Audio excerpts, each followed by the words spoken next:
धन्यवाद देते हैं अच्छे अवसर के लिए जो आपने हमारे जीवन में दिया। प्यारे खुदावंद, इस शाम की बेला में हम सभी झुक करके तेरे कदमों को सुने और तुझे दंडवत करें, क्योंकि तेरे वचन से हमें जीवन मिलता है और हमें आत्मा मिलता है और हमें जीवन चंगाई मिलती है, हमें सामर्थ मिलती है। प्यारे खुदावंद, धन्यवाद देते इस अच्छे मौके के लिए कि घर बैठे हमें इस आराम को और इस वचन को हम पा सकते हैं, जिससे हमें जीवन मिले और बहुत ताकत का जीवन मिले। चाहते प्यारे खुदा हम सब आशीषित हो और भरपूर होकर तेरे वचन से जाए और तेरे नाम को महिमा मिले। इस वक्त को आपके हाथों में हवाले करते हैं, खादिम की बोली को और जुबान को और सारे शब्दों को तेरे हाथों में हवाले करते हैं। चाहते तू बढ़े और हम लोग घटे, यीशु मसीह के नाम से मांगते हैं, आमीन।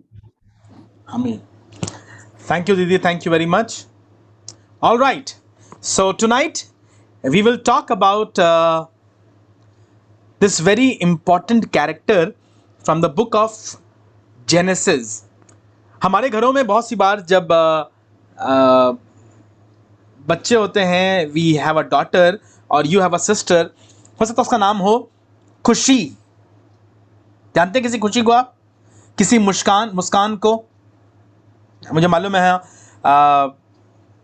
चौधरी परिवार में तो सारी खुशियां वही हैं। खुशी, जॉय, मुस्कान, आनंद, हैप्पी, सब कुछ आप ही के यहाँ पाया जाता है। मुझे मालूम है ऐसे और भी परिवार होंगे। द रीज़न इज, हम क्या चाहते हैं कि जितनी बार उनका नाम लिया जाए, जितनी बार उन्हें याद किया जाए, उतने बार घर में खुशी हो, हर्ष, बिल्कुल हर्ष, प्रहर्ष, सुपर हर्ष, हम सब तरह के नाम रखते हैं ताकि हमारे घर में खुशी हो। बच्चों का नाम रखते हैं हम लोग आशीष, है ना आशीष भाई? नाम रखते हैं आशीष, क्यों? ताकि घरों में आशीष हो। हम यही तो चाहते हैं। So name has a great value. Shakespeare ने कहा था what is in the name, but I believe there is lot in the name. There is lot in the name. नामों में बहुत कुछ छुपा है। बाइबल तो नामों के अर्थ पर बहुत जोर देती है। और हम लोग जैसे आजकल इन दिनों में यीशु मसीह के नाम पे कर रहे हैं, उसका नाम ही था उद्धारकर्ता, और जो उसका नाम रखा गया Christ, that has really impacted our life and is doing it again and again. So जो आपका नाम है वो बड़ा इंपॉर्टेंट है। एंड जस्ट डोंट थिंक कि यार मेरा नाम ये अच्छा नहीं है, बदल देते, ऋतिक रोशन होता मेरा नाम। ना, जो आपका नाम है आप बहुत अच्छे हैं और खुदा करे कि आप उस नाम में आगे बढ़ सकें। आज मैं बात करूंगा आपसे बाइबल की खुशी के बारे में। बाइबल में भी एक खुशी था, बाइबल में भी एक हर्ष था, बाइबल में भी एक आनंद था। आनंद भैया अगर सुन रहे हैं तो आज हम लोग उन्हीं के बारे में बात करेंगे। Anand, Muskan, Khushi, joy and all those names that talk about happiness. There was a child who was born with lot of prayers. बहुत दुआओं और बहुत प्रतिज्ञाओं और बहुत इंतजार के बाद ये बेटा हुआ था। और इसके माँ बाप ने इसका नाम रखा था हंसी, लाफ्टर, जॉय। उसका नाम था आइजक, इसहाक। सुना है इसहाक के बारे में आपको? अब्राहम का बेटा था इसहाक, मन्नतों की औलाद था, बुढ़ापे की औलाद था। He was a very late born child and he was called Isaac, इसहाक। इसहाक का मतलब होता है हंसी, मुस्कुराहट। माँ बाप ने जो बहुत बुढ़े थे, अब्राहम जिसकी कमर झुक गई थी, सारा जिसके चेहरे पर झुर्रियां पड़ गई थी, they waited and waited for 25 years, बल्कि उससे ज़्यादा शायद उन्होंने इंतज़ार किया। 25 साल तो खुदा के साथ चलने के बाद उनको औलाद मिली। उससे पहले भी जब से विवाहित हुए, जब से उन्होंने विवाह किया, तब से आस में थे हमारे पास औलाद हो, औलाद हो, औलाद हो। पर इसहाक की पैदाइश, इसहाक का बचपन, इसहाक का बड़ा होना, सब कुछ यीशु मसीह की ओर इशारा कर रहा था। सो आज हम लोग इसहाक के जीवन से यीशु मसीह को देखेंगे। You want to name it, you can name it Isaac and Jesus. So we will have lot of comparisons, lot of similarities, lot of hidden truths that you always knew about Isaac. इसहाक के बारे में जो आपको हमेशा से मालूम थे, पर हम लोग कोशिश करेंगे अब उसे यीशु मसीह के साथ मिला कर देख सकें। You want to see it with Jesus so that you understand. Okay, इससे पहले कि इसहाक पैदा हुआ, इसहाक के बारे में प्रोफेसी करी गई थी। कहानी ऐसी है, आपको मालूम है अब्राहम और सारा परमेश्वर का भाई मानने वाले लोग थे, परमेश्वर का आदर किया करते थे, सच्चाई के साथ जीवन जी रहे थे। सब कुछ होने के बाद भी इनके पास औलाद नहीं थी। गॉड हैड मेड प्रॉमिसेस, परमेश्वर ने प्रतिज्ञाएं करी थी, पर वो प्रतिज्ञाएं पूरी नहीं हो पा रही थी। इंतजार इंतजार इंतजार। मुझे मालूम है आप में से बहुत से लोगों के पास गॉडली प्रॉमिसेस हैं, जो आपको कहीं यूथ कैंप में मिले होंगे, आपके पास कार्ड रखा होगा, आपको नए साल पे मिले होंगे, आपके पास कार्ड रखा होगा, आपकी बाइबल में अंडरलाइन होगा, somebody prophesied over you and you have been desperately praying and waiting कि वो प्रतिज्ञाएं पूरी हों, पर शायद आज तक पूरी नहीं हुई। पर आपसे कहना चाहता हूं, देर हो सकती है लेकिन वो झूठी नहीं हो सकती हैं। और देर भी सिर्फ हमें लगता है हमारे नजरिए से हो रही है, लेकिन परमेश्वर के नजरिए से देर भी नहीं। बाइबल बताती है परमेश्वर अपनी प्रतिज्ञाओं से पीछे नहीं हटता और उस पर अदल बदल के कारण कोई छाया भी नहीं पड़ती है। So just wait for the Lord's timing. Bible बताती है समुपदेशक में लिखा हुआ 3 अध्याय में, he makes all things beautiful in his time. परमेश्वर अपनी सब प्रतिज्ञाओं को पूरा करना जानता है, पर मेरे समय से नहीं, मेरी घड़ी से नहीं, आपकी घड़ी से नहीं, अपने समय से। और जरूर से दुआ कि अगर परमेश्वर हम चाहते हैं आपकी मर्जी, आपका समय, आपकी दया हमारी जिंदगी में पूरी हो सके। अब्राहम जैसा धर्मी आदमी, भला आदमी, विश्वासी आदमी जब इंतजार इंतजार इंतजार और इंतजार करते करते इंतहा हो गई इंतजार की, थोड़ा सा बेचैन हो गया। थोड़ा सा बड़ा नॉर्मल है। Something that we don't enjoy at all is waiting. कोई है जो कहे इंतजार में बड़ा मजा है? इंतजार बिल्कुल सजा है। किसी ने पूछा कि बताओ 2 मिनट का क्या अर्थ होता है, 2 मिनट का क्या मूल्य होता है? तो सबने कुछ बताया, सबने कुछ कहा कोई फर्क नहीं पड़ता है, 2 मिनट की बात है। किसी ने कहा 2 मिनट बहुत ये होता है, बहुत वो होता है। तो उसने बताया नहीं नहीं, 2 मिनट उससे पूछो, 2 मिनट का असली मतलब उससे पूछो जो टॉयलेट के बाहर खड़ा हुआ है और अंदर वाला कह रहा है बस 2 मिनट, बस 2 मिनट। उससे पूछो जो बाहर खड़ा, उसको लग रहा है 2 मिनट। क्योंकि इंतजार हमें अच्छा, मुझे नहीं मालूम आप कितने 2 मिनट से इंतजार कर रहे हैं और उन 2 मिनटों में आपके लिए कितनी आफत हो गई है, but it is not fun to wait. पर इंतजार हमारी जिंदगियों का एक महत्वपूर्ण हिस्सा बन गया है। अब्राहम और सारा परमेश्वर की प्रतिज्ञाओं के पूरा होने की बाट जो रहे थे, इंतजार कर रहे थे, but the problem is it was not being fulfilled. तो जैसे हमारा दिमाग चलने लगता है, बिल्कुल वैसे ही हमारे पिता अब्राहम का दिमाग चलने लगा। And he was ready to try something different. Sarah भी अपने दिमाग से सोचने लगी, अब तो मैं बहुत बुढ़ी हो गई हूं, मुझसे औलाद नहीं हो सकती है। तो पति पत्नी ने बात करी और बात करके फैसला किया कि अब्राहम हाजरा से अपने लिए एक औलाद उत्पन्न कर ले। सरोगेसी कहते हैं इसको।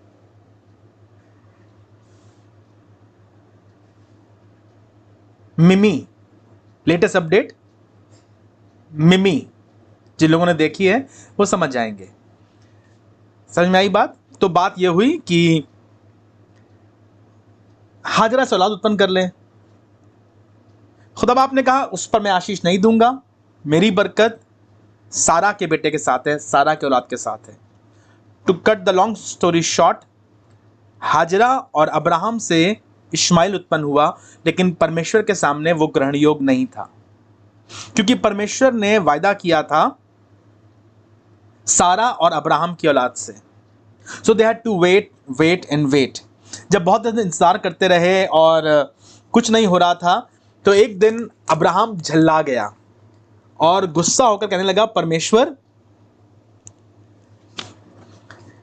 17वां अध्याय निकालो।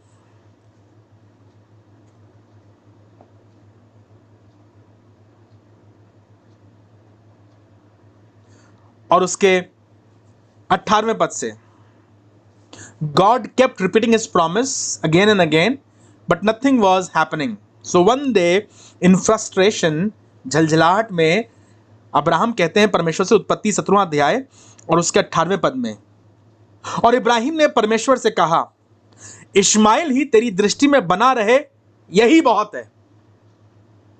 परमेश्वर, आपने मुझे आज दी है, बार बार मुझसे कहते रहे हैं तुम्हारे औलाद होगी, तुम्हारे औलाद होगी। I don't see anything happening. मैं बुढ़ा हो रहा हूं, मेरी पत्नी की कोख भी बुढ़ी हो रही है, अब असंभव है। और गुस्सा होकर, झल्ला के, थक कर, निराश होकर लगा, अरे परमेश्वर, अब तो सिर्फ इश्माइल ही तेरी दृष्टि में बना रही, यही मेरे लिए बहुत है। अंग्रेजी में कहते हैं, delay is not denial. The problem is we think delay is denial. हमें लगता है अगर देरी हो रही है तो इसका मतलब परमेश्वर कह रहा है नहीं होगा। नहीं, देरी हो रही है, लेकिन परमेश्वर अपने समय के लिए ठहरा हुआ, अपने समय से अपनी प्रतिज्ञाओं को पूरा करता है।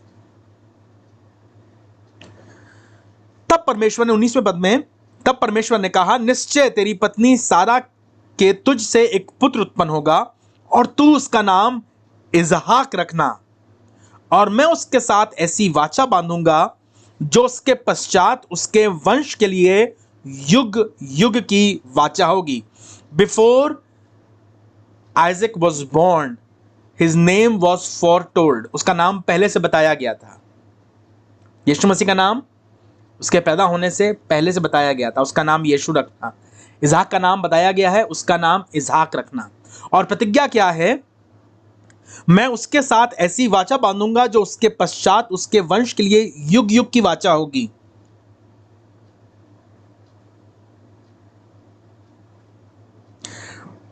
मैं इश्माइल के विषय में भी तेरी सुनूंगा, मैं उसको भी आशीष दूंगा, उसे फलाऊंगा, फुलाऊंगा, अत्यंत ही बढ़ा दूंगा, और उससे 12 प्रधान उत्पन्न होंगे, और मैं उसे एक बड़ी जाति बनाऊंगा। परंतु मैं अपनी वाचा इसहाक के साथ जो सारा से अगले वर्ष इसी नियुक्त समय पर उत्पन्न होगा, पूरी करूंगा। So Isaac was the promised one. Isaac, इसहाक जो था वो प्रतिज्ञा की संतान था। इसहाक जो था वो प्रतिज्ञा की औलाद था। और परमेश्वर ने कहा, मैं दूंगा आशीष इश्माइल को भी, पर मेरी बरकत जो है वो इसहाक के साथ होगी। वाह, ग्रेट। सो हम देखते हैं अगले साल इसहाक पैदा होते हैं, घर में बहुत खुशी है, बहुत धन्यवाद है, बहुत आनंद है, और जितना एक्सपेक्ट किया था, जितना चाहा था, जितना मांगा था, उससे कहीं बढ़कर खुदा ने उसको आशीष दी। And there is great joy in the house. बुढ़ापे की औलाद इसहाक, बड़ी अच्छी कहानी अगर आप पढ़ेंगे अब्राहम की और सारा की, अब्राहम की और हाजिरा की, इश्माइल की और इसहाक की। It's a beautiful picture. और ये कहानी अपने आप में इस संसार के बहुत से मसलों का हल भी है। Lot of commotion that is going around the world is because of this story, Isaac and Ishmael. जातियों में, राष्ट्रों में, कॉन्टिनेंट्स में मतभेद है। इजराइल की लड़ाई इसीलिए चल रही है आज तक। सो बहुत लंबी स्टोरी है, पर हम लोग उसमें बात नहीं कर रहे। आज हम बात कर रहे हैं इसहाक को, जो यीशु मसीह का टाइप था, उसमें देखने की। So we will try to paint a picture so that you can understand and see the life of Isaac. So इसहाक अब बड़ा होने लगा है, बहुत खुशी है, बहुत आनंद है, बहुत धन्यवाद है। बाइबल कहती है इसहाक और इश्माइल में जो अंतर है, इसहाक जो है प्रतिज्ञा की संतान है, और इश्माइल जो है ये जिस्म की अभिलाषा से उत्पन्न हुआ है। Isaac was God's ordained, Ishmael was man's idea. ध्यान सुनिएगा, इसहाक जो है ईश्वरीय योजना में था, पर इश्माइल जो था वो मनुष्य की योजना में था। कहानी आगे चलती है। इश्माइल को हम लोग किनारे कर देते हैं, हम लोग खास बात करेंगे इसहाक की। अब इसहाक घर में बड़ा होने लगा है, धीमे धीमे चलना शुरू कर दिया है, सब लोग बहुत खुश हैं। इसहाक के माँ बाप उसको दिल और जान से चाहते हैं, क्योंकि ये मन्नतों की औलाद है, बहुत बुढ़ापे में हुआ है। कहानी आगे चलती है, सब लोग बहुत खुश हैं, बहुत लाड़ प्यार में पल रहा है ये बच्चा। सब लोग उसे छोटे सरकार बोलते हैं। He is the darling of the family. His birthday is celebrated like a wedding, great feast. जो मांगता है वो उसे मिलता है। घर की सारी खुशी इसके आसपास घूमती है। नाम इसका मालूम क्या है? हंसी। He is the laughter, he is the smile for everybody in the family. नौकरों के लिए, माँ बाप के लिए, खानदान के लिए ये खुशी है। एक दिन की बात है, आसमान का खुदा ये खुशी, ये मुस्कुराहट मांग लेता है। उत्पत्ति उसका 22वां अध्याय, उत्पत्ति उसका 22वां अध्याय और उसका दूसरा पद। बहुत आपसे इसहाक के बारे में बात कर सकता हूं, पर हम लोग मेनली बात करेंगे 22वें अध्याय की। अभी इसहाक की उम्र कहते हैं 8 से 12 साल के बीच में लगभग रही होगी।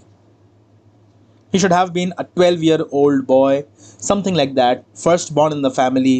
इकलौता बेटा है अब्राहम का और सारा का, प्रतिज्ञा की औलाद है। और एक दिन खुदा अब्राहम की परीक्षा करता है। 22वां अध्याय इस तरह से शुरू होता है। इन बातों के पश्चात ऐसा हुआ कि परमेश्वर ने इब्राहिम से यह कहकर उसकी परीक्षा की कि हे इब्राहिम। उसने कहा, देख मैं यहां हूं।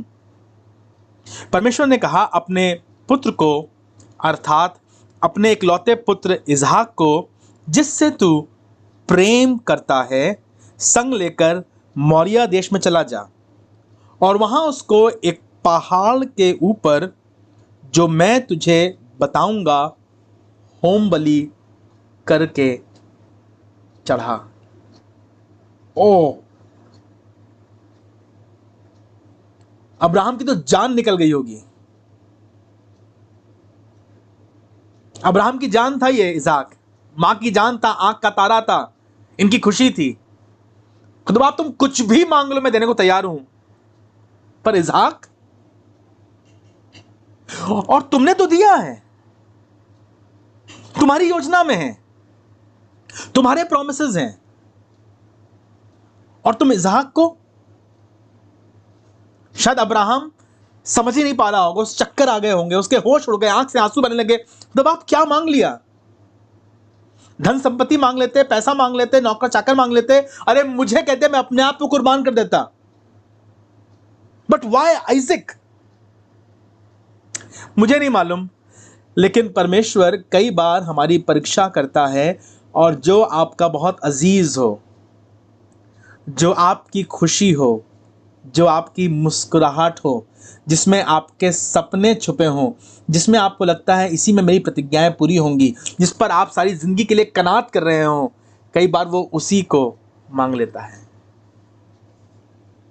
और हम बहुत बेचैन, हम बहुत परेशान और हम बहुत चिंतित होते हैं। होना भी चाहिए, क्योंकि this was not in the text. ये भैया हम एक्सपेक्ट नहीं कर रहे थे, ये कोर्स में नहीं था, ये तो कोर्स के बाहर की बात हो गई। तो आपने कहा घर छोड़ दो, मैंने घर छोड़ दिया।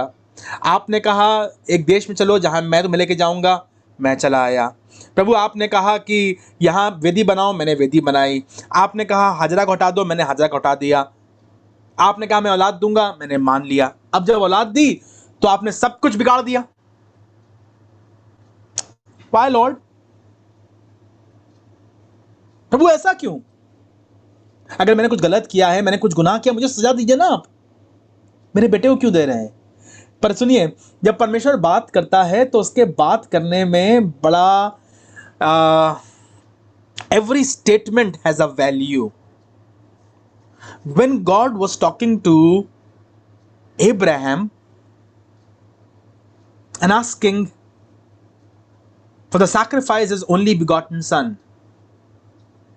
जब उससे वो बलिदान मांग रहा था उसके इकलौते पुत्र का, तो वो तो उससे इकलौते पुत्र का बलिदान मांग रहा था, पर साथ साथ वो चाहता था कि अपने दोस्त अब्राहम को हजारों साल बाद होने वाले एक बड़े बलिदान की तस्वीर दिखा सके। हम लोग इस पर चलेंगे, चर्चा करेंगे बाद में। पर सुनिए, देखिए क्या लिखा हुआ यहां पर। उसने उससे कहा, अपने पुत्र अर्थात अपने इकलौते पुत्र इसहाक को, जिससे तू प्रेम रखता है, संग लेकर मोरिया पहाड़ पर चला जा, देश में चला जा, और वहां उसको एक पहाड़ के ऊपर जो मैं तुझे दिखाऊंगा होम बलि करके चढ़ा।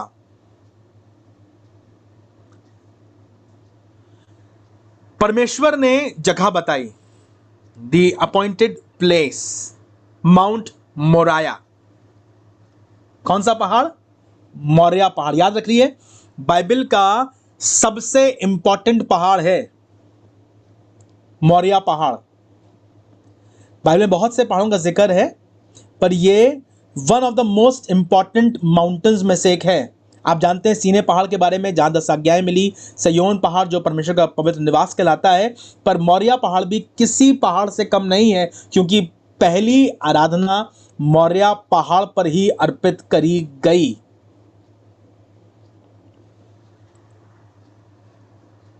यूं लिखा हुआ है, परमेश्वर ने कहा, मैं तुझे बताऊंगा, होम बलि करके चढ़ा। तीसरा पद, सो इब्राहिम बिहान को तड़के उठा। अब इन सेकेंड और थर्ड आयत के बीच में आपको क्या लगता है? ठीक है प्रभु, सुबह चलते हैं। ऐसा नहीं हुआ होगा। अब्राहम की तो रातों की नींद उड़ गई, पसीने पसीने हो रहा है, रो रहा है, समझ नहीं आ रहा, बेचैन हो गया।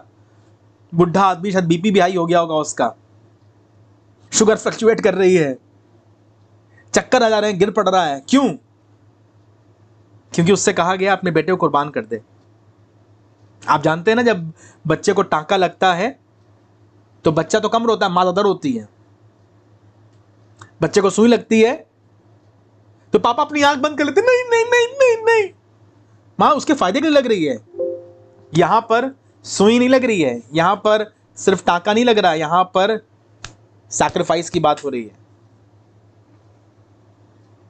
It was difficult, that was the terrific night for Abraham. पर उसके बाद भी अब्राहम, क्योंकि विश्वासियों का पिता कहलाया, विश्वास में अडिग था, खुदा की आवाज पर सब कुछ छोड़कर निकल आया, आज भी उसने वही काम किया। परमेश्वर ने उससे कहा, उसने कहा, okay Lord, it is difficult, it is hard, yes it is hard, but I will obey you. मैं आपकी आज्ञा मानूंगा। अपना सब कुछ छोड़कर निकल आया सैक्रिफाइस करने अपने बेटे को। बिहान को, अर्ली मॉर्निंग, यूं लिखा हुआ है, तड़के उठा और अपने गधे पर काठी कसकर अपने 2 सेवक और अपने पुत्र इसहाक को संग लेकर और होम बलि की लकड़ी चीर ली। तब कूच करके उस स्थान की ओर चला जिसकी चर्चा परमेश्वर ने उससे की थी। Immediate obedience. जब मुझसे कोई कहता ना कि शानू भाई आज आप शाम को प्रीच कीजिएगा, हाँ हाँ बिल्कुल, मैं बहुत ओबीडियंट होता हूं, हाँ मैं प्रीच करूंगा, बिल्कुल करूंगा। I am very obedient. Somebody tells me आपका बर्थडे है, हम आपको ना एक पेयर ऑफ शू देना मांगते हैं, आप 8 बजे आ जाएंगे। अरे 8 क्या, मैं 7:45 पहुंच जाऊंगा। I am obedient. लेकिन जब बात मेरे मतलब की ना हो, when things are not what I am wanting, can I be obedient? प्रभु मुझे बढ़ाएगा, प्रभु मुझे आशीष देगा, अपने पवित्र आत्मा से भरेगा, वरदानों से भरेगा, हालेलुया, मैं आज्ञाकारी हूं। पर जब वो कह रहा है कि मैं इसे छांटूंगा, इसे काटूंगा, इसका छीन लूंगा, इसका बर्बाद कर दूंगा, तब क्या मैं आज्ञाकारी हूं? अब्राहम आज दिखा रहा है कठिन परिस्थितियों में, मुसीबतों में, आहा में भी आज्ञाकारी है। Obedience is not obedience unless and until you have to go through pain. जब आप दुख उठाकर भी आज्ञा मानना सीखते ना, तब स्वर्ग आपके लिए ताली बजाता है। याद है ना आपको, लिखा हुआ है उसने बेटा होने पर भी दुख उठा उठा कर आज्ञा माननी सीखी। If I am not able to obey God with tears, then I don't obey him at all. सुनिएगा, तब कूच करके उस स्थान की ओर चला जिसकी चर्चा परमेश्वर ने उससे करी थी। पद 4, तीसरे दिन इब्राहिम ने आंख उठाकर उस स्थान को दूर से देखा। थर्ड डे, 3 दिन का सफर था, 3 दिन का सफर था, ट्रैवल करा, उस जगह पहुंच गया। तीसरे दिन उसने आंख उठाकर उस स्थान को देखा जो परमेश्वर ने उससे कहा था, मौर्य देश, mount Moraya.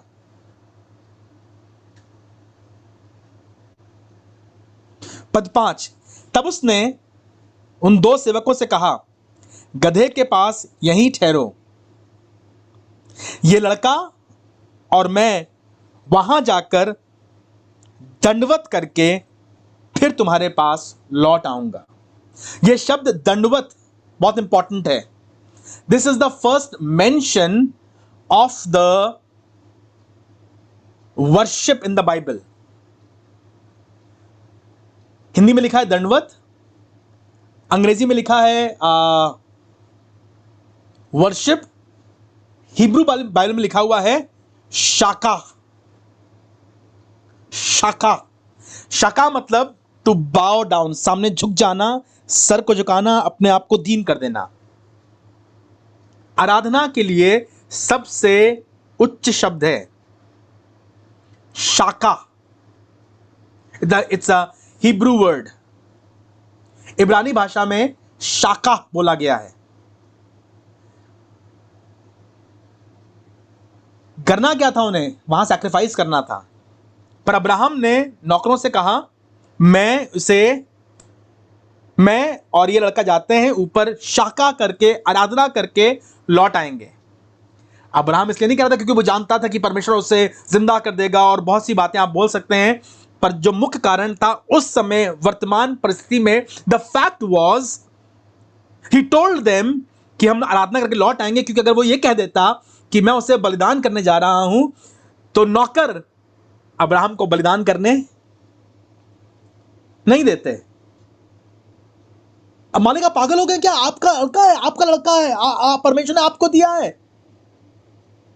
They would have not allowed him to sacrifice his son. So उन 2 नौकरों को पीछे छोड़ करके, गधे को वहीं छोड़ करके, अब्राहम और अब्राहम का बेटा इसहाक चल दिए पहाड़ पर, चल दिए पहाड़ पर। सुनिएगा पद 6, सो इब्राहिम ने होम बलि की लकड़ी ले अपने पुत्र इसहाक पर ला दी और आग और छुरी को अपने हाथ में लिया, और वो दोनों एक साथ चल पड़े। इसहाक ने अपने पिता से कहा, हे पिता। उसने कहा, हे मेरे बेटे, क्या बात है? उसने कहा, देख, आग और लकड़ी तो है, पर होम बलि के लिए भेड़ कहां है?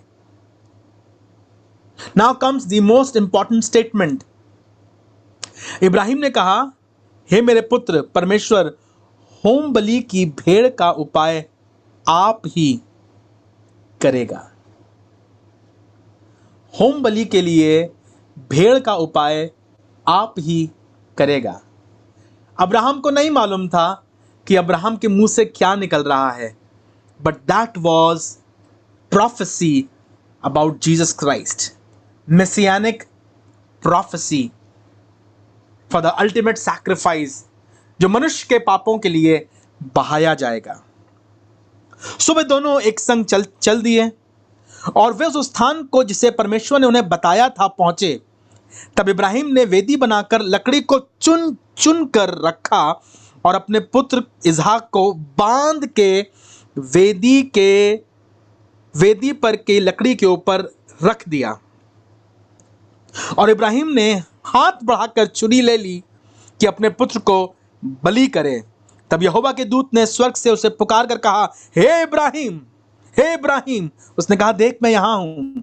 उसने कहा, उस लड़के पर हाथ मत बढ़ा और ना उससे कुछ कर, क्योंकि तूने जो मुझसे अपने पुत्र वरन अपने इकलौते पुत्र को भी नहीं रख छोड़ा, इससे अब मैं जान गया कि तू परमेश्वर का भय मानता है। Hallelujah, what a beautiful story. तब इब्राहिम ने आंख उठाई और क्या देखा कि उसके पीछे एक मेढ़ा अपने सींगों से एक झाड़ी में बझा हुआ है। तब उसने आंख उठाई और क्या देखा कि एक मेढ़ा अपने सींगों से झाड़ी में बजा हुआ है। सो इब्राहिम ने जाके उस मेढ़े को लिया और अपने पुत्र की संति होम बलि करके चढ़ाया, और इब्राहिम ने उस स्थान का नाम रखा यहोवा येरे, अर्थात यहोवा उपाय करेगा, यहोवा जायरा। उसके अनुसार आज तक भी कहा जाता है कि यहोवा के पहाड़ पर उपाय किया जाता है। आपने बहुत सी बार अपनी परिस्थिति में, अपनी मुसीबत में कहा होगा यहोवा येरे, यहोवा जायरा, my God will provide. You know why? Because he provided a substitution for Isaac. उसने इसहाक के लिए एक एवजी दिया, इसहाक के लिए उसने एक एवजी दिया और वो कुर्बान हो गया। मेरे लिए परमेश्वर पिता ने एक एवजी दिया जिसका नाम यीशु था और वो कुर्बान हो गया। He became our substitution। जहां मुझे मरना था, मेरी जगह वो यीशु मसीह आ गया। एक बार फिर से हम लोग इस कहानी को दोहराएंगे और अब हम लोग कहानी को यीशु मसीह के बलिदान से मिलाकर चलेंगे। अगर आप चाहें तो हम लोग इसको बात कर सकते हैं, और इसहाक और यीशु मसीह में इतनी समानताएं हैं कि आप महीने भर हर दिन एक एक घंटे मुझे सुनते रहें, खुद पढ़ते रहें, खत्म नहीं होगा।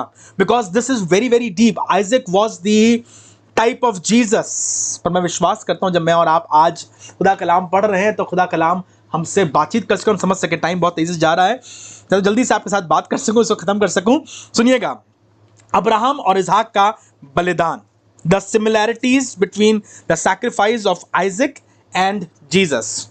पहली चीज तो ये कहा गया मोरिया पहाड़ पर। कहां बलिदान? तो लोग अपने घर के सामने किया करते थे, अपनी वेदी बनाते थे, वहां बलिदान करते थे। परमेश्वर ने एक स्पेसिफिक जगह बताई, माउंट मोराया, मोरिया पहाड़ पर जा। कितने दिन का रास्ता था? 3 दिन का रास्ता। एक पहाड़ पर जा, वहां अपने बेटे को कुर्बान कर, 3 दिन का रास्ता तय करके जा। यीशु मसीह जब कुर्बान हुए तो कहां कुर्बान हुए? पहाड़ पर। कौन से पहाड़ पर? गोलगथा पर, कैलवरी पर। 3 फर्क फर्क नाम है, गोलगथा, कलवरी या खोपड़ी नामक स्थान। ये सब स्थान एक ही थे। कलवरी का पहाड़, गोलगथा या खोपड़ी नामक। मुझे मौका मिला परमेश्वर की दया से मैं वहां जा करके उस जगह को देख सकूं। वो आज भी खोपड़ी नुमा दिखाई पड़ता है। 3 दिन के रास्ते पर क्यों? 3 दिन के रास्ते पर इसलिए क्योंकि अब्राहम ने अपने बेटे को मोरिया पहाड़ पर कुर्बान नहीं किया, पर अब्राहम ने तो अपने बेटे को, जिस रात उसने फैसला किया कि मैं अपने बेटे को कुर्बान करूंगा, और सुबह काठी कसी और घर से निकला, ही सैक्रिफाइस्ड हिज सन। अब तो सिर्फ एक्ट बाकी था। उसने तो अपने बेटे को, जब अपनी पत्नी को नहीं बताया, नौकरों को नहीं बताया, बेटे को नहीं बताया, अपने घर से निकल गया, उसने अपने बेटे को कुर्बान कर दिया। अब तो हर कदम जो वो ले रहा था मोरिया पहाड़ की तरफ, बहुत भारी और बहुत दर्द और तकलीफ में था। आज इसहाक से ज्यादा दुख में और इसहाक से ज्यादा तकलीफ में अब्राहम है, क्योंकि उसने अपने बेटे को ऑलरेडी सैक्रिफाइस कर दिया है। अब तो वहां सिर्फ वो एक रीति रिवाज पूरी करने जा रहा है। पर आपको मालूम कमाल की बात क्या? परमेश्वर ने क्यों कहा कि तीसरे दिन,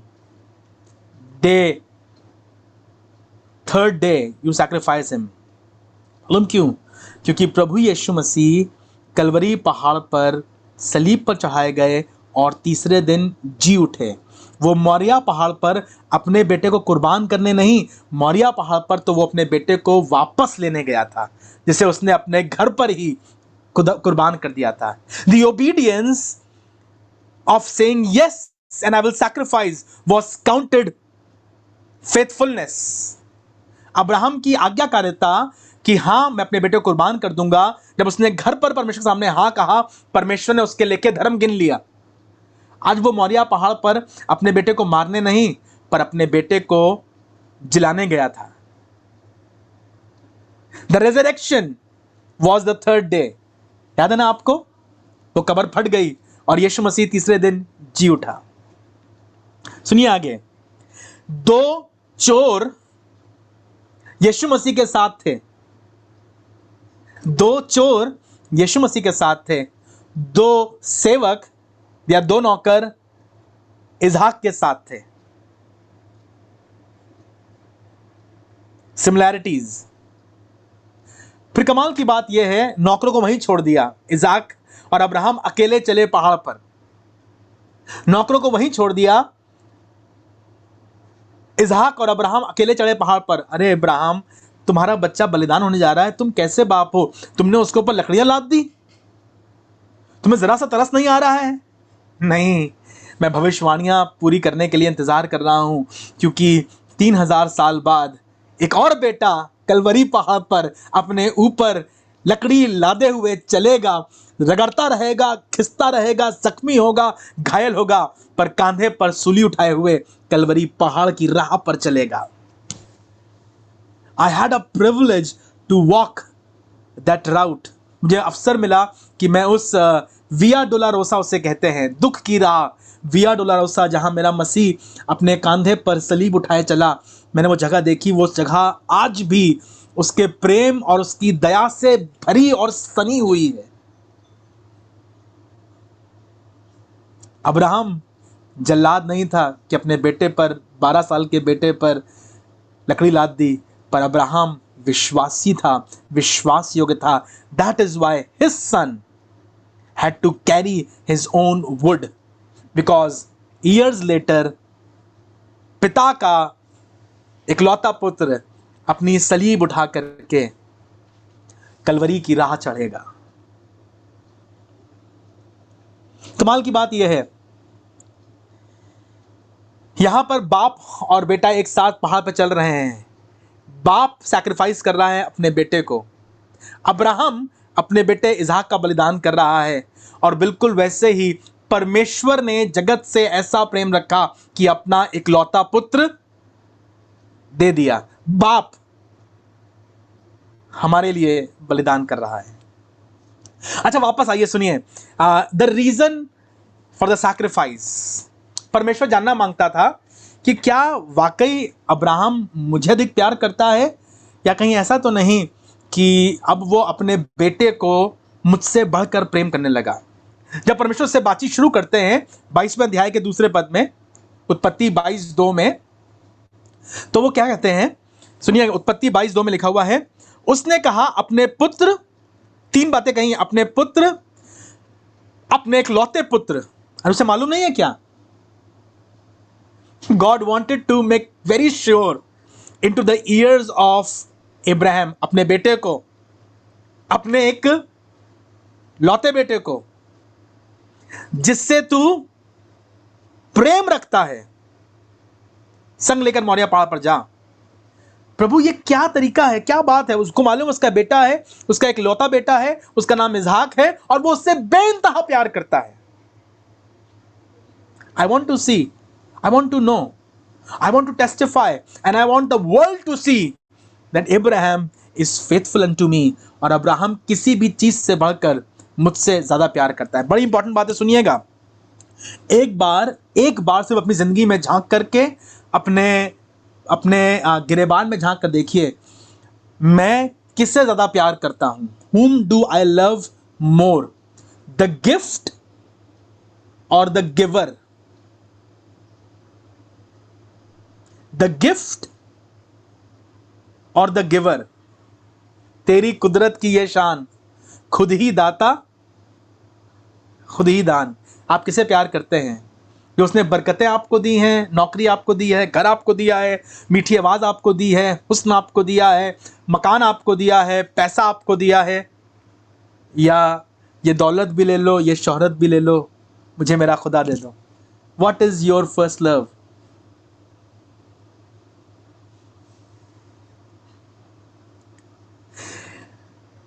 अपने पुत्र, अपने एक लौते पुत्र इसहाक, जिससे तू प्रेम करता है।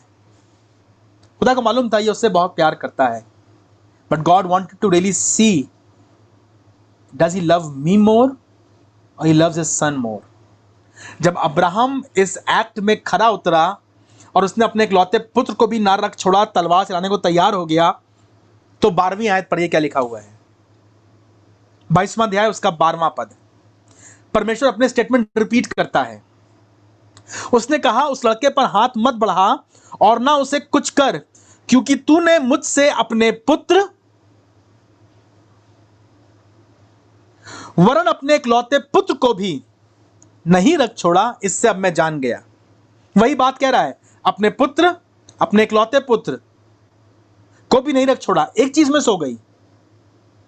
पहले 3 स्टेटमेंट से, अपने पुत्र, अपने इकलौते पुत्र जिससे तू प्रेम रखता है। 12वीं आयत में कह रहा है अपने पुत्र, अपने इकलौते पुत्र।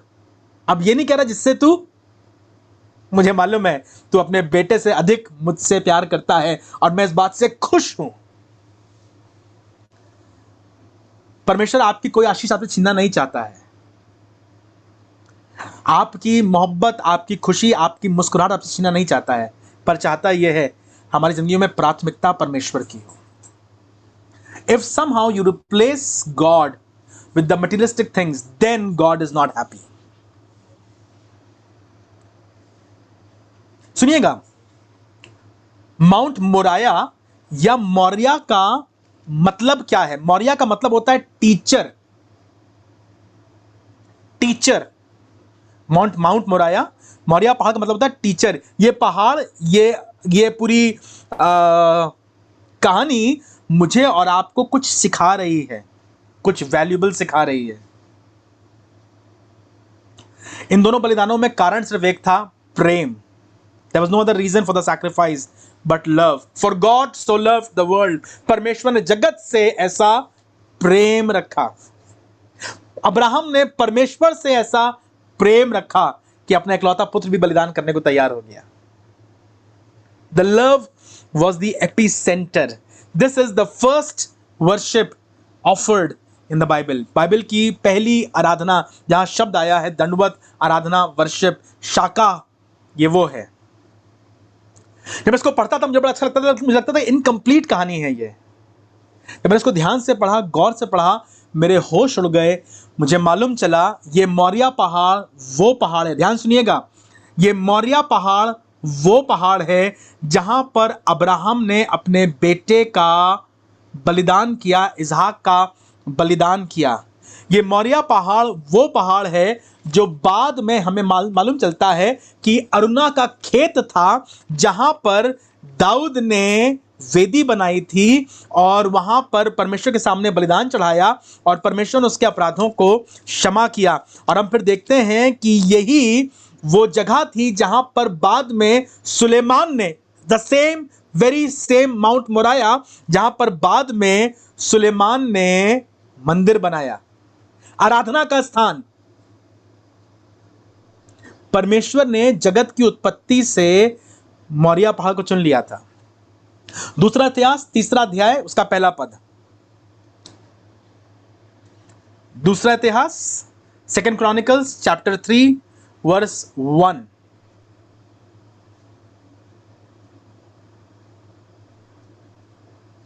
सुनिए क्या लिखा हुआ है। दूसरा इतिहास 3 अध्याय पहला पद। तब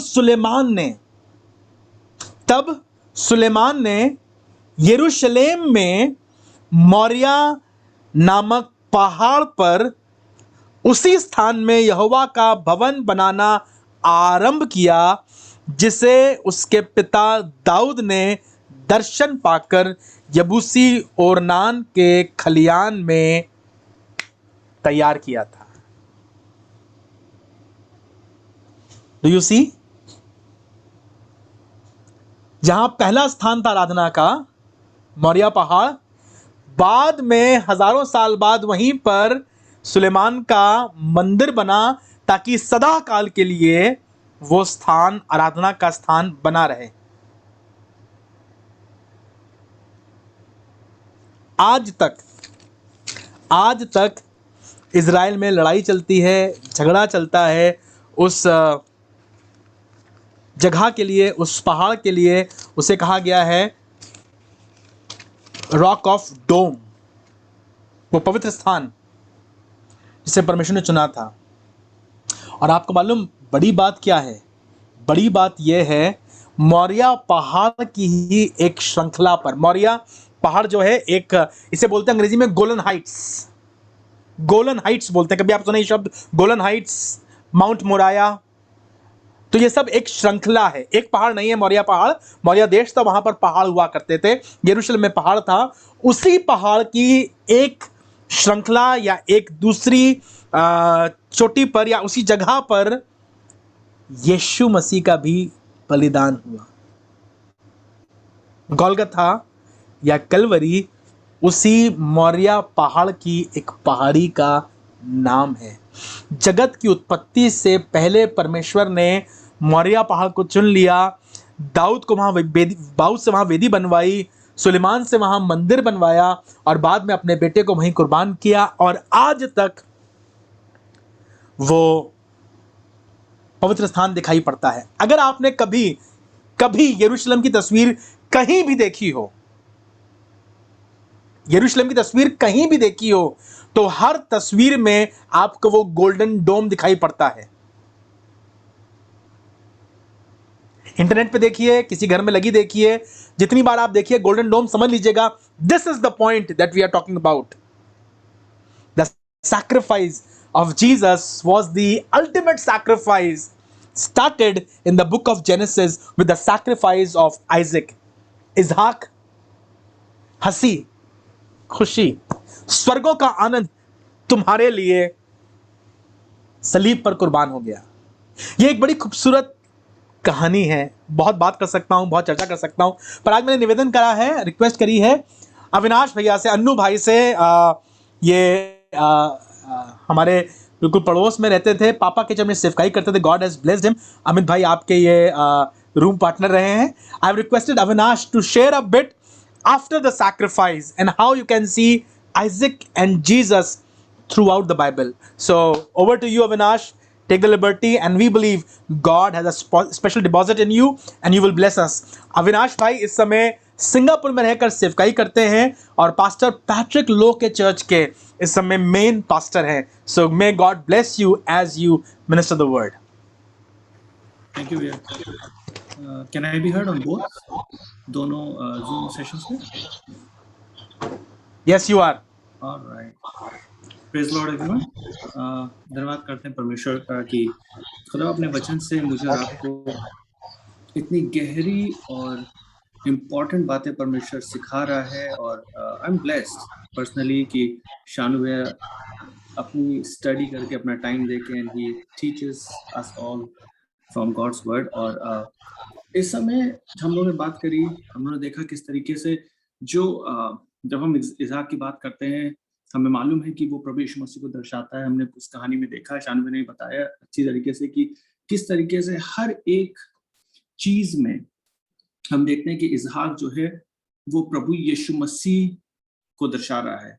पुराने नियम में खास तौर से जब बात कर रहे थे अभी कि उत्पत्ति उसका 22 बात में जब परमेश्वर कहने लगा अब्राहम से कि तू अपने पुत्र, अपने एकलौते पुत्र जिससे तू प्रेम रखता है, और जब परमेश्वर जितनी भी बार अपने वचन में कुछ कहता है, मतलब आपके पास कोई हाइलाइटर तो है नहीं कि उसको हाईलाइट कर दिया कि ये बहुत इंपॉर्टेंट है, ना ही वो इटैलिक्स में लिख देता अपने वर्ड्स को, ना ही तो बोल्ड में लिखता है, बट ही रिपीट्स, मतलब आप अपनी चीजों को रिपीट करता है, अपनी बातों को, टू हेल्प अस अंडरस्टैंड कि वो क्यों जरूरी है।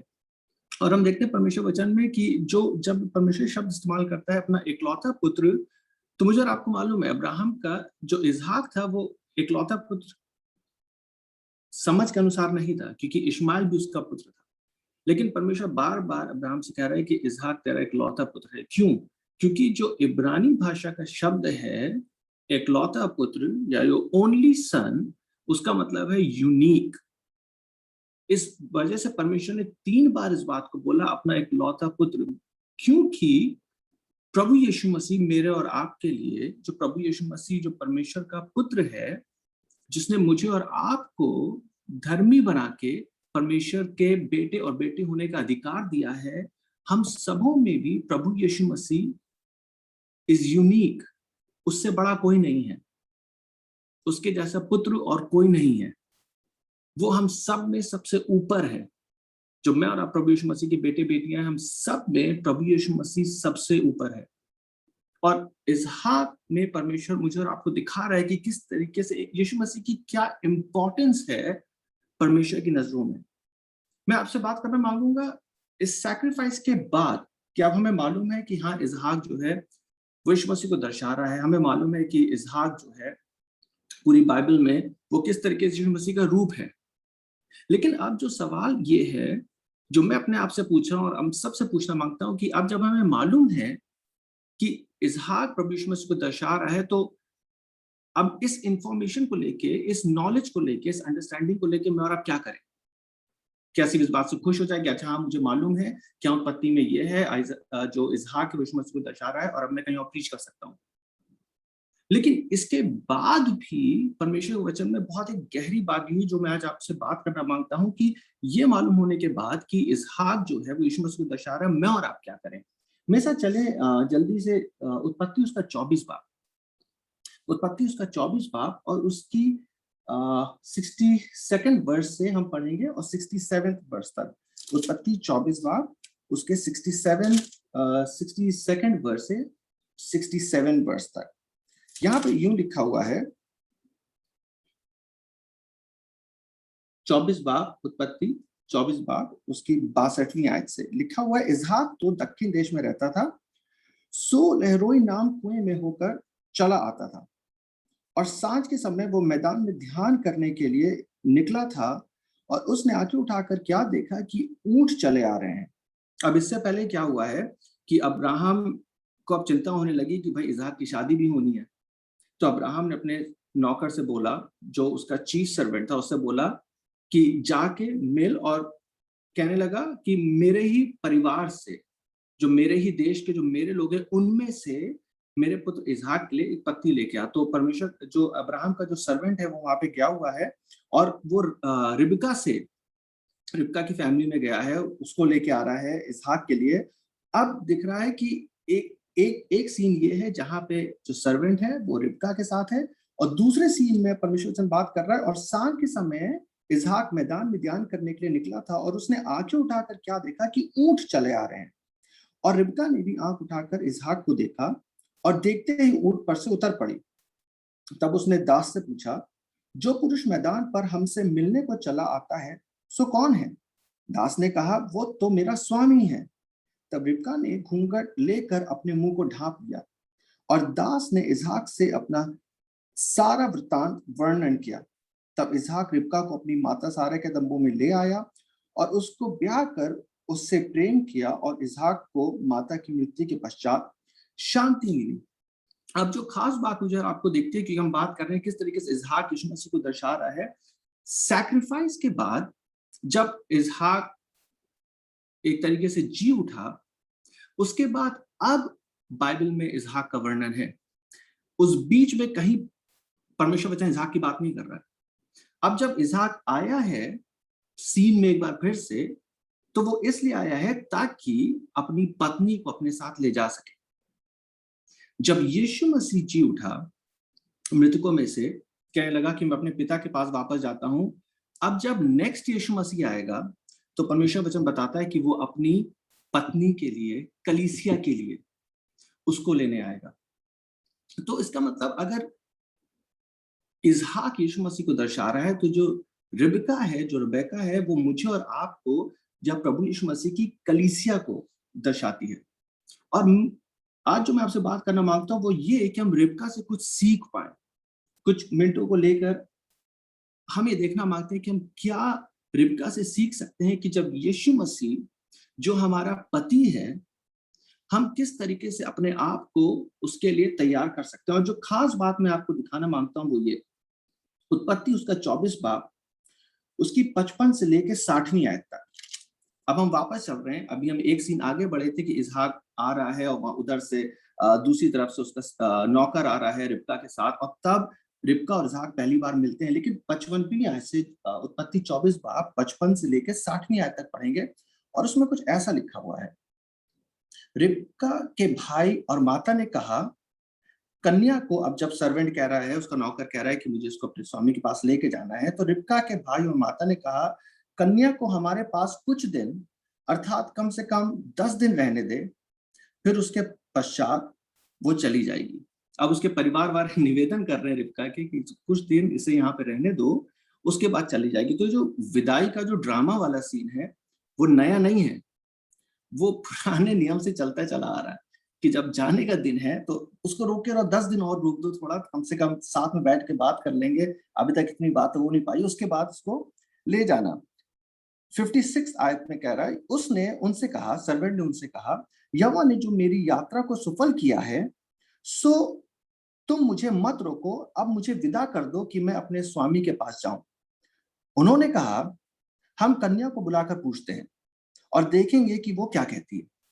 अब अगर मैं और आप इस कहानी में यहीं रुक जाएं और इस समय स्पेशली जो महिलाएं हैं, जो शादीशुदा महिलाएं, अगर आप इस सीन को अपने दिमाग से सोचेंगे तो उसके बाद लगेगा कि हो सकता है रिबका भी ये बोलेगी, हाँ मैं थोड़ी देर रुक जाऊं, मुझे परिवार के साथ रहना, कि मैं थोड़ी देर रुक जाऊं, इसके बाद मुझे परिवार मेरा मिलेगा नहीं, पता नहीं उनसे मिल पाऊं ना मिल पाऊं।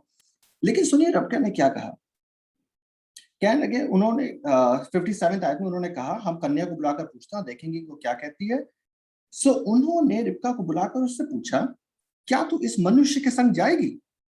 उसने कहा, हाँ मैं जाऊंगी। उसने तुरंत बोल दिया कि मैं जाऊंगी, मुझे अभी जाना है।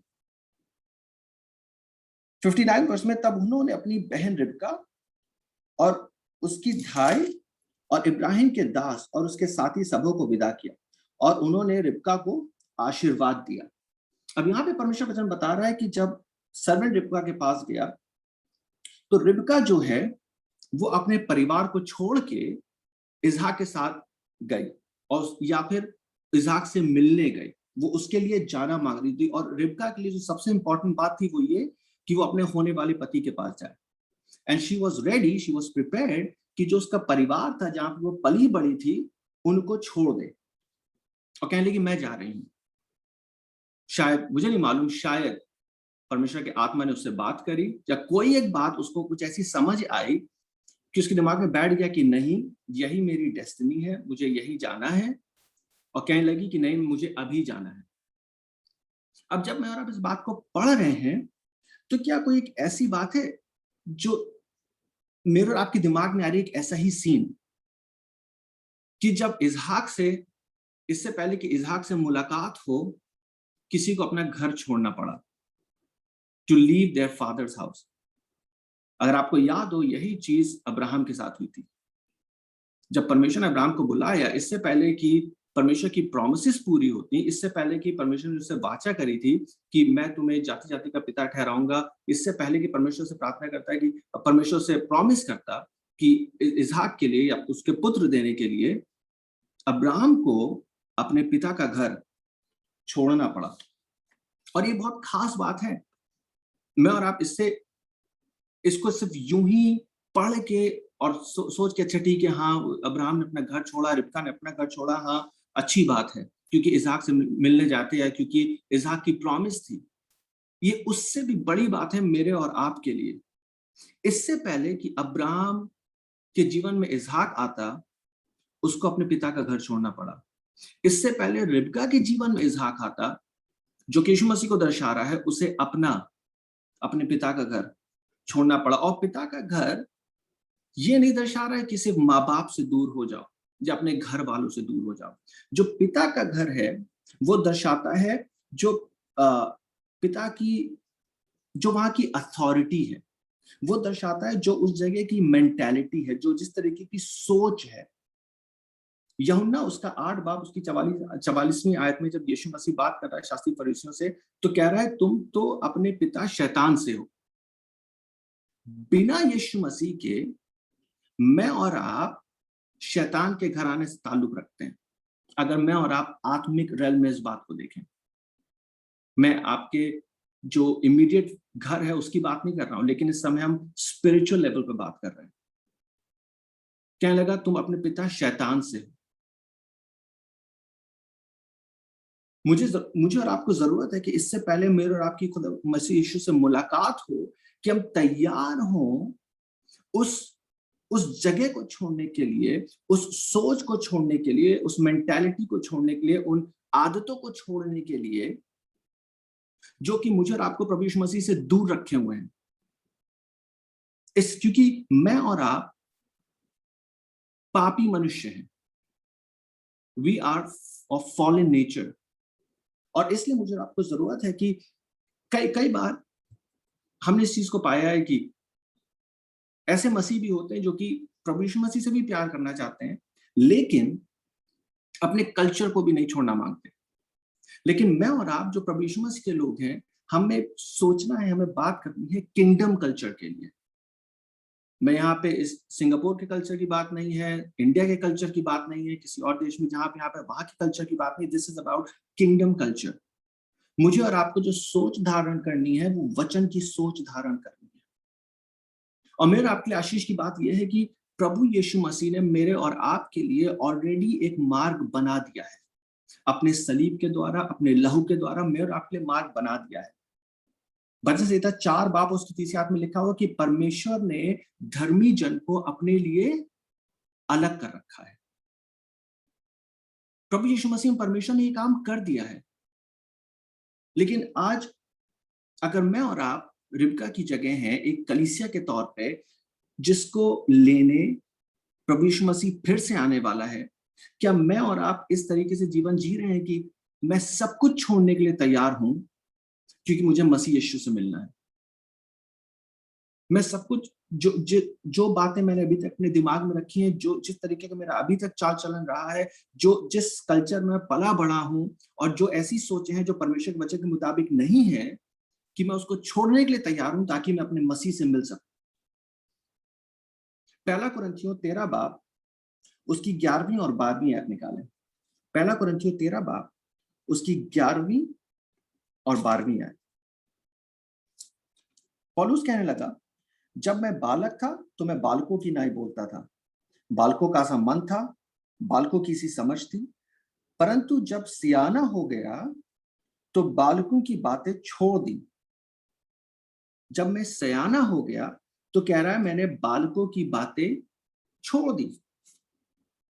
कई बार आत्मिक तौर से हम मसीह तो हैं, लेकिन बातें अभी भी बालकों वाली रह जाती हैं, कि आज भी छोटी छोटी बात पे नाराज हो जाते हैं, आज भी छोटी छोटी बात पे ऑफेंड हो जाते हैं, आज भी कोशिश करते हैं कि किस तरीके से अगर हम मसीह के साथ भी चल रहे हैं और ऐसे जीवन को भी चलते रहे जो कि मुझे और आपको मालूम है कि परमेश्वर के वचन के अनुसार नहीं है। पौलुस कह रहा है, जब मैं सयाना हुआ तो मैंने बच्चों वाली बातें छोड़ दी। इफिसियों 4 बाब, मैं आपको वचन इसलिए दे रहा हूं ताकि मैं और आप देख सकें कि ये बातें परमेश्वर के वचन में बिल्कुल साफ साफ लिखी हुई है। इफिसियों उसका 4 बाब उसकी 22 से 24वीं आयत। इफिसियों 4 उसकी 22वीं आयत से 24वीं आयत तक कहने लगा पौलुस कि तुम अगले चाल चलन के पुराने मनुष्यत्व को जो भरमाने वाली अभिलाषाओं के अनुसार भ्रष्ट होता जाता है उतार डालो। फिर कह रहा है, और अपने मन के आत्मिक स्वभाव में नए बनते जाओ और नए मनुष्यत्व को पहन लो जो परमेश्वर के अनुसार सत्य की धार्मिकता और पवित्रता से सृजा गया है। इसी बात यह है कि जब मैं और आप प्रभु यीशु मसीह में नए बने हैं तो मुझे और आपको जरूरत है कि हम उन पुरानी बातों को छोड़ दें। अगर मैं और आप पुरानी बातों को नहीं छोड़ पा रहे हैं, अगर ये नहीं छोड़ना चाह रहे हैं, तो शायद मैं और आप अभी तक प्रभु यीशु मसीह से मुलाकात नहीं कर पाए। शायद मैं और आप अभी भी अपने पति से मिल नहीं पा रहे हैं जो कि प्रभु यीशु मसीह है। क्यों? क्योंकि हम उसी चाल चलन में अभी तक अपना जीवन जीना मांग रहे हैं। हमें से कितने लोगों ने वो गीत सुना है, I have decided to follow Jesus, यीशु के पीछे मैं चलने लगा। मुझे हिंदी में तो वाली वर्स अभी याद नहीं है, बट इंग्लिश में एक उसका स्टैंजा है, वो ये है, दो नन गो विद मी, चाहे कोई भी मेरे साथ ना चले तो भी मैं नहीं मुड़ूंगा। Though none go with me still I will follow. मुझे मिलाकर हम में से कितनों में ये वाली आत्मा है कि चाहे कोई मेरे साथ ना चले तो भी मैं प्रभु यीशु मसीह के पीछे चलने लगा, ना लौटूंगा। ना लौटूंगा। परमेश्वर का वचन मुझे और आपको साफ साफ बता रहा है कि हम दो नावों में सवार नहीं हो सकते जहां तक प्रभु यीशु मसीह का सवाल है। परमेश्वर वचन कहता है जो मेरे साथ बटोरता नहीं है वो बिथराता है। या तो हम परमेश्वर को खुश कर सकते हैं या तो हम मनुष्य को खुश कर सकते हैं। और ये जो छोड़ने वाली बात है, लिविंग आवर फादर्स हाउस, उस सोच को छोड़ना, उस मेंटालिटी को छोड़ना, उस अथॉरिटी को छोड़ना जो आज तक हमें बांधे हुए रख रही है, वो सिर्फ पुराने नियम की बात नहीं है, नए नियम में भी यही चीज चली आ रही है। इसीलिए परमेश्वर मुझे और आपको शुरू से इस बात से तैयार कर रहा है, रिबका से सिखा रहा है कि जरूरत है कि अगर मैं और आप प्रभु यीशु मसीह से मिलना चाहते हैं तो तैयार रहें, मुझे और आपको कुछ छोड़ना पड़ेगा। मती उसका 10 बाब उसकी 37 से 39 आयत तक, मती 10 उसकी 37 से 39 आयत तक, वहां पे कुछ लिखा हुआ इस तरीके से, 37 वर्ष से लेके 39 वर्ष तक लिखा है, जो माता पिता को मुझसे अधिक प्रिय जानता है वो मेरे योग्य नहीं, और जो बेटा बेटी को मुझसे अधिक प्रिय जानता है वो मेरे योग्य नहीं। बात ये नहीं कह रहा है कि प्यार मत करो, बात ये नहीं कह रहा है कि ख्याल मत रखो, कह रहा है जो मुझसे अधिक। याद है जब शानू भैया बात कर रहे थे उत्पत्ति उसके 22वें अध्याय से, कि जब परमेश्वर ने तीसरी बारी वो बात बोली तो उसने ये नहीं बोला कि जिससे तू प्रेम रखता है, उसने सिर्फ ये बोला कि अपना पुत्र, अपना एक लौता पुत्र। और वही बात प्रभु यीशु मसीह कह रहा है, और जो अपना क्रूस लेकर मेरे पीछे ना चले वो मेरे योग्य नहीं। जो अपना प्राण बचाता है वो उसे खोएगा, और जो मेरे कारण अपना प्राण खोता है वो उसे पाएगा। याद है जो रिच यंग रूलर की कहानी है, उससे भी तो यीशु मसीह ने यही बोला कि तो अपना सब कुछ बेच के मेरे पीछे हो ले।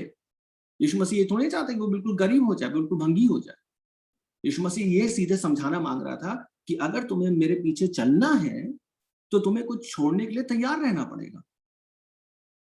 ये सिर्फ ऐसा ही नहीं है कि अपना जो भी है जैसा भी जीवन जी रहे हैं ठीक है और प्रभु यीशु मसीह के साथ भी चलेंगे, नहीं। तभी तो परमेश्वर के चेलों ने, प्रभु यीशु मसीह के चेलों ने वाली बात बोली, कहने लगा, पतरस शायद कहने लगा कि हम तो सब कुछ छोड़ के तेरे पीछे हो लिए हैं, तो हमें क्या मिलेगा? This is the way of Christianity, this is the way of radical Christianity, कि सब कुछ छोड़ के प्रभु यीशु मसीह के पीछे हो लिए। दूसरी चीज जो मैं और आप रिबका के जीवन से सीख सकते हैं वो ये है,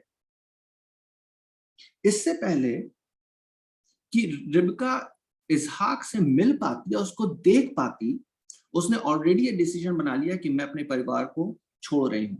इसहाक के लिए अभी देखा नहीं है, अभी उससे मिली तक नहीं है, ये भी नहीं मालूम कितना हैंडसम है या नहीं है, ये भी नहीं देखा है मोटा है पतला है कैसा है, कुछ नहीं, कुछ मतलब नहीं है, बट कह रही है कि नहीं मैं अपने परिवार को अभी छोड़ रही हूं, मैं छोड़ना चाहती हूँ।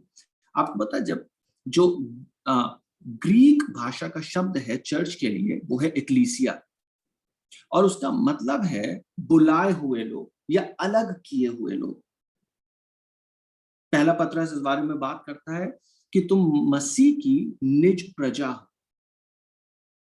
अभी मैंने और आपने प्रभु यीशु मसीह को देखा नहीं है, अगर शायद आप में से किसी ने देखा तो प्लीज मुझे बताइएगा कैसा दिखता है, लेकिन हम में से किसी ने अभी प्रभु यीशु मसीह को देखा नहीं है, और फिर भी उसके पीछे चलना मांग रहे हैं। ये प्रभु यीशु मसीह की सच्ची कलीसिया है। यीशु मसीह ने जो थॉमस था उससे ये तो बोला कि धन्य वे हैं जिन्होंने बिना देखे क्या करा, विश्वास किया। That's the church. हमारा तरीका यह है कि नहीं परमेश्वर पे तुम अपने आप को दिखाओ तब हम विश्वास करेंगे।